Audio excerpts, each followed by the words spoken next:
Hola amigos, ¿cómo están? Les saluda Juan Antonio Amezcua, alias John Misterio, en una confesión más de John Misterio. Y hoy les platicaré qué es lo que se siente cuando se ingresa, cuando uno entra a una casa embrujada. El tema se me ocurrió precisamente porque, como ustedes saben, hace unos días visité la casa de Claudia Mijangos, la Llena de Querétaro. Lamentablemente no pude ingresar a esta casa, pero estuve ahí. Lo que hice fue treparme a la barda y desde la barda tomar algunas imágenes, pero créanme que estoy haciendo lo posible por poder ingresar con los permisos correspondientes y de esta manera poder desarrollar una investigación más amplia. Pero hoy les platicaré un poquito de mis experiencias que he tenido en casas embrujadas, qué es lo que me ha motivado a ingresar a una propiedad que presuntamente tiene fantasmas, que tiene una historia trágica, y qué es lo que se siente, cómo es el ambiente en un lugar así. Tendría que hacer memoria y recordar precisamente la primera casa embrujada a la cual yo ingresé, que pues no es una casa donde haya ocurrido algún crimen, donde haya pasado alguna tragedia, pues una tragedia grande, algún lugar donde se haya registrado alguna catástrofe. En realidad la primera casa ya embrujada que visité como investigador de lo paranormal es una casa que se encuentra en Atizapán de Zaragoza. Esta casa no puedo decir obviamente el lugar exacto ni presentar fotografías de la fachada.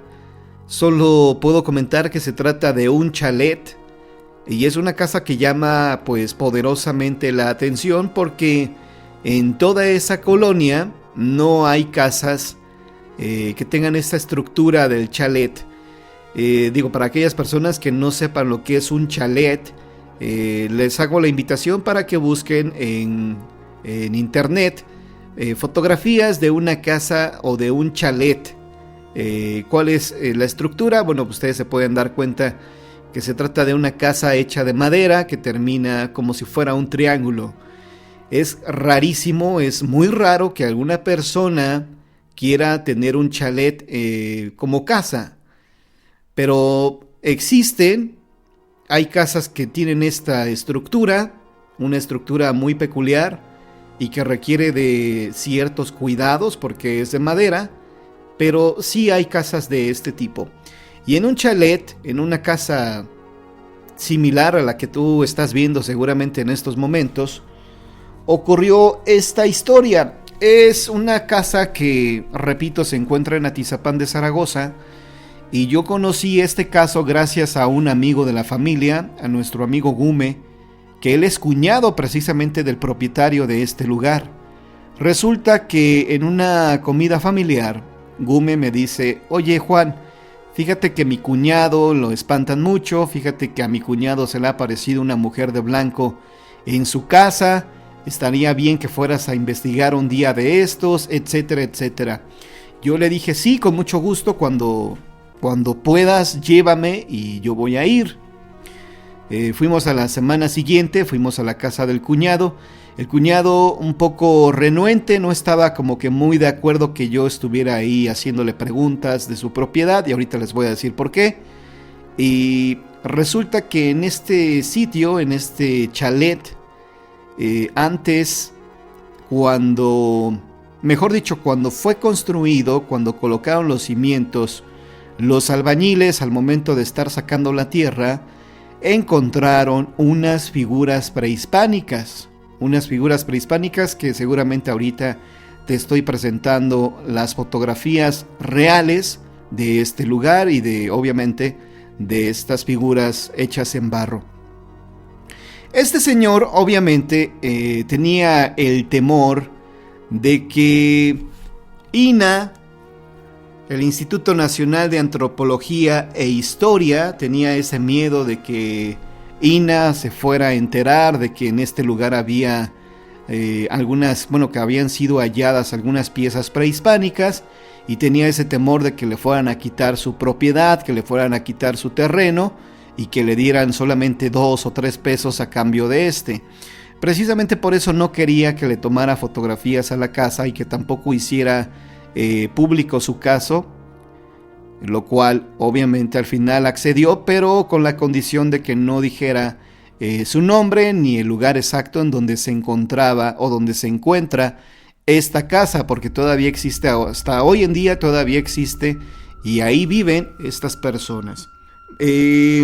Lo que me llamó mucho la atención obviamente de esta propiedad fue precisamente las figuras prehispánicas que ahí fueron halladas, y aparte este hombre me dijo que al momento de que los albañiles sacaron las piezas también encontraron una especie de águila y otras figuras, y aparte, y lo más macabro de todo esto, es que encontraron unas osamentas que, bueno, pues desafortunadamente no se ha determinado de qué época o de qué año son exactamente. Este hombre, el dueño de la casa, lo que hizo fue tomar estos huesos, las osamentas, que al parecer eran 4, porque encontraron 4 cráneos, y se llevó 3 en una cubeta, y se las llevó al panteón local. E hizo una especie de pacto con una osamenta, porque la dejó ahí, la dejó a la entrada de su casa, la enterró a la entrada principal, ahí mismo la dejó, e hizo un pacto con esta osamenta. Le dijo: bueno, tú te quedas aquí, te voy a dejar aquí que descanses, pero vas a tener que cuidar mi casa, vas a cuidarnos a nosotros. Obviamente ahí continúan estos huesos, esta osamenta ahí sigue. Lo interesante también se dio cuando los albañiles, uno de ellos en particular, le preguntaba que más o menos en cuánto se cotizaba una moneda de oro. Le preguntó: oiga, ¿cómo en cuánto anda una moneda de oro? Y este hombre le dijo: pues no sé, pero si hubiera una me gustaría verla, me gustaría tenerla. Y estos albañiles pues obviamente le dijeron que no habían visto nada, que no habían encontrado nada, y que solamente era mera curiosidad la que tenían. La realidad es que estos albañiles, 2 en total, dejaron de ir, ya no fueron más a trabajar, dejaron todas sus cosas, todas sus herramientas, y el señor pues comenzó a investigar en su terreno, y él comenta que encontró una especie de hoyo, y en el hoyo estaba como la figura marcada de una vasija, de una olla, y él llega como a la conclusión, él piensa que efectivamente estos albañiles encontraron una vasija, una olla de oro, con monedas de oro, mejor dicho, y que ese fue el motivo por el cual se fueron de la obra y nunca más regresaron. De hecho, mandaron después a unos familiares a pedir el pico, la pala, la carretilla, etcétera, etcétera. Y el señor pues les preguntó: oigan, ¿por qué ya no vinieron sus parientes? ¿Por qué ya no vinieron a trabajar? Y los familiares pues dijeron: no sé, no sabemos. Pero se comenzaron a reír, y bueno, pues él con esta risita llega a la conclusión que efectivamente han de haber encontrado algo, y en este caso él sospecha que fueron monedas de oro. Estos señores, estos 2 albañiles, no disfrutaron el dinero que sacaron del terreno, porque supo de muy buena fuente que al poco tiempo de que se fueron de su casa, fallecieron en trágicas condiciones. Un señor de estos fue atropellado, y el otro al parecer murió de una enfermedad, tal vez se envenenó por los gases que emanan de los metales que están debajo de la tierra. La casa termina él de construirla, y las manifestaciones se dan al poco tiempo de ya haber terminado de construir la casa.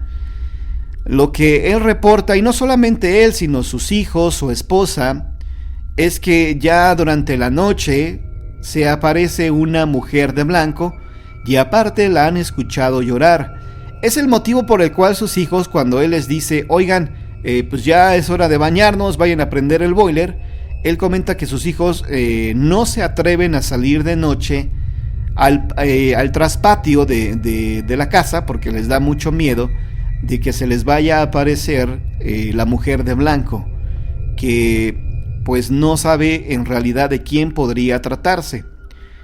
Bueno, ya hice un resumen así muy general, muy concreto de lo que, bueno, de la historia de la casa, que en este lugar ahí se encuentra todavía enterrada una osamenta, que tal vez esta osamenta es el motivo por el cual ahí de repente se aparece una mujer de blanco, que la han visto flotar y que la han visto, que han escuchado su llanto.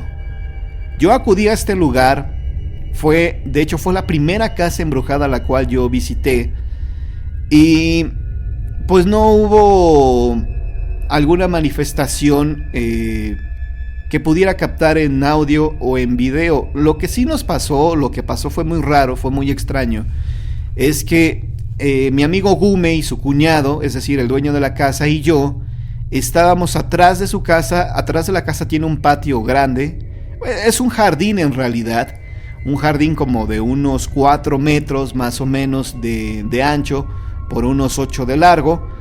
Y mientras estábamos ahí platicando y me estaba contando la historia de la casa y las cosas raras que ahí él había vivido, escuchamos claramente cómo alguien se dirigía hacia nosotros, porque se escuchaba cómo pisaba las hojas secas.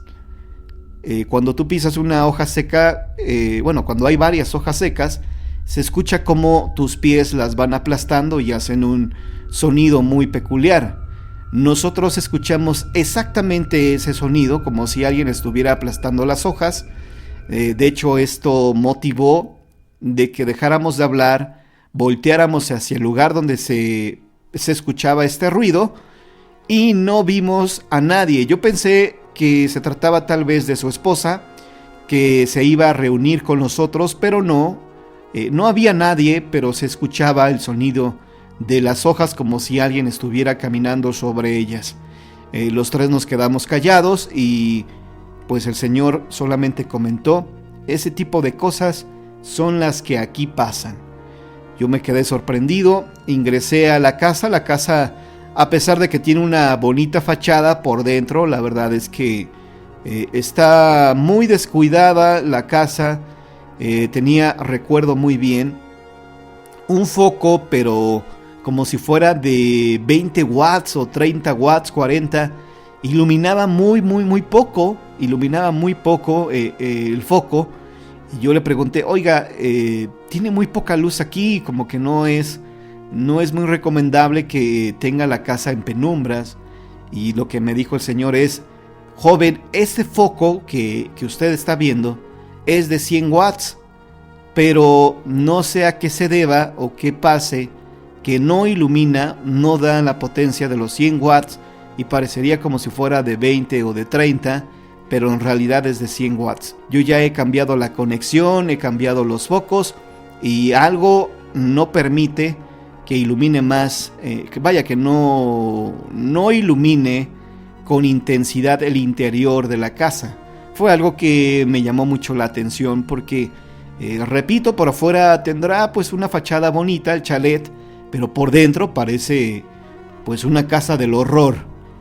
Aparte pues se veía no muy ordenada, que digamos, y etcétera, etcétera. Entonces ese tipo de cosas son las que pasan en una casa embrujada. También sentí una pesadez enorme, sentí dolor de cabeza. En cuanto ingresé a la casa me comenzó a doler la cabeza y curiosamente se me calmó el dolor cuando salí de ella. Esa fue la primera casa embrujada que visité y de ahí ya vinieron varias que poco a poco les iré narrando qué es lo que se siente, qué es lo que me ha pasado en estos lugares y qué evidencias he logrado captar. La verdad es que no los quiero engañar, yo no soy un reportero que invente sus evidencias, que aviente piedras y diga: oh, ¿qué fue eso? ¿Escucharon? Algo cayó, etcétera, etcétera. A mí no, a mí me gusta visitar los lugares y si de plano sale algo, pues ya les aviso o les digo: ¿saben qué? Fui a tal lado y pasó esto, o de plano no pasó nada. Yo creo que en la próxima confesión de John Misterio les voy a narrar lo que viví en la Casa de los Tubos allá en Nuevo León, que fue bastante interesante porque hice una visita, creo que fui el último investigador serio que entró a la Casa de los Tubos, porque hoy en día ya está en remodelación, y capté al menos 3 psicofonías que ustedes escucharán pues la próxima semana. Espero que este audio, espero que estas confesiones de John Misterio pues hayan sido de su agrado, queridos amigos. Ahora la hice totalmente en audio porque, bueno, pues también me he dado cuenta que prefieren solamente escuchar mi voz y no verme porque estoy demasiado feo. Así que gracias, les mando un fuerte abrazo y que tengan un excelente fin de semana.